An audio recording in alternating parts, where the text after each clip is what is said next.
दोस्तों, हाल ही में ही जर्मनी की तरफ से कुछ ऐसा किया गया है जिसके कारण हमारा लाइट वेट टैंक बीच में ही लटकने वाला है।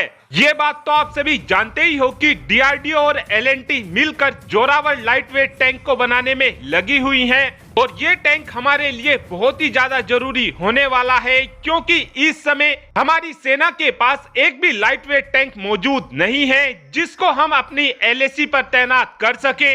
वहीं पर चाइना के पास टाइप 15 क्लास का black panther light weight tank मौजूद है और चाइना ने अपने इन टैंकों को एलएसी पर तैनात कर रखा है। लाइट वेट टैंक वो टैंक होते हैं जिनका वजन 25 टन के आसपास होता है और इस समय जो हमारी सेनाओं के पास टैंक मौजूद हैं वो हैवी कैटेगरी के टैंक हैं जिनका वजन 45 टन के आसपास है। और जो एलएनटी और डीआरडीओ की तरफ से ये लाइट वेट टैंक बनाया जा रहा है, इस टैंक को स्पेशली माउंटेन वॉरफेयर के लिए बनाया जा रहा है, क्योंकि ये टैंक बहुत ही ज्यादा हल्के होते हैं जिसके कारण इन टैंकों को काफी आराम से पहाड़ी इलाकों में एक जगह से दूसरी जगह पर ले जाया जा सकता है। इसी बात को देखते हुए डीआरडीओ और एलएनटी ने हमारी सेनाओं की जरूरत को देखते हुए ही जोरावर लाइट वेट टैंक को बनाना शुरू किया था। इस टैंक के अंदर जर्मनी में बना इंजन लगने वाला था जिसको एनपीओ द्वारा भारत को दिया जाना था, लेकिन अब जर्मनी की तरफ से इस इंजन की सप्लाई को ब्लॉक कर दिया गया है। लेकिन यहाँ पर आप सोच रहे होंगे कि जर्मनी ने भारत के साथ ऐसा किया क्यों है, जबकि हमारे जर्मनी के साथ तो रिश्ते काफी अच्छे हैं।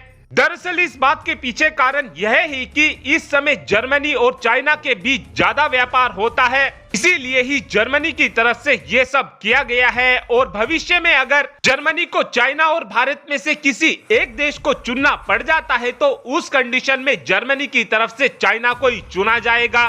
वैसे देखा जाए तो ये बहुत ही अच्छा हुआ। ऐसा मैं इसलिए बोल रहा हूँ क्योंकि अगर चाइना का हमारे साथ युद्ध हो जाता है, उस दौरान जर्मनी की तरफ से हमें इंजन की सप्लाई को रोक दिया जाता तो उस कंडीशन में हमको बहुत ही ज्यादा दिक्कतों का सामना करना पड़ सकता था।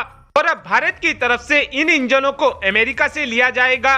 पर्सनली मुझे ऐसा लगता है कि इन इंजनों को भारत को स्वदेशी तौर पर ही बनाना चाहिए ताकि हमें किसी भी देश के ऊपर निर्भर न रहना पड़े। और इस समय हमारी सेनाओं की जरूरत को देखा जाए तो हमारी सेनाओं को कम से कम 350 की संख्या में लाइट वेट टैंक की जरूरत है और भविष्य में ये जोरावर लाइट वेट टैंक ही हमारी सेनाओं की जरूरत को पूरा करने वाला है। और अब आप ही कमेंट कर बता सकते हैं कि क्या हमको अपने जोरावर लाइट वेट टैंक के लिए स्वदेशी तौर पर इंजन बनाना चाहिए या फिर आपका ये मानना है कि हमको अमेरिका से इन इंजनों को खरीद लेना चाहिए। इस बात का आंसर आप कमेंट बॉक्स में दे सकते हैं। Thanks for watching this video. Have a good day.